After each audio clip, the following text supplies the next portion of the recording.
Padilla ang mga netizens ngayong araw na ito matapos ang kanyang latest video kung saan pinapakita niya ang ine-endorse niyang produkto. Hindi kasi ang produktong ine-endorse ni Kylie Padilla ang napansin ng mga netizens, kundi ang angkin niyang alimdog at kaseksihan. Hindi kasi maikakaila na sexy talaga si Kylie Padilla ngayon, di tulad nung sila pa ni Alger Abrenica na medyo chubby pa siya.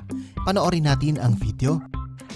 Hey guys, so I just restarted my fitness journey after recovering from COVID. I feel like I'm ready again to start working out.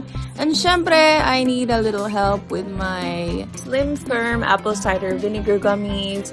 They are deliciously vegan, organic, non-GMO, and gluten-free and gelatin-free.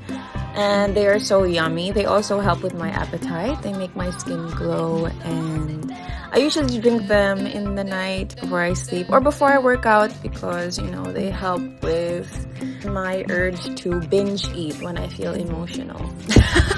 That's just me being honest. So, kung gusto nyo rin ng help sa fitness journey nyo, try and check them out. Masaya, masarap, and it's healthy. See ya! Hindi maitatanggi na talaga namang sobrang sexy ngayon ni Kylie Padilla kahit dalawa na ang anak niya. Ayon sa mga netizens tulad ni Moira De La Torre, isa sa dahilan ng kanyang pagiging glowing at pagiging sexy ngayon ay dahil sa hiwalayan niya sa ex-husband niyang si Alger Abrenica. Mas tinutuunan daw kasi ngayon ng pansin ni Kylie ang kanyang sarili bukod sa kanyang mga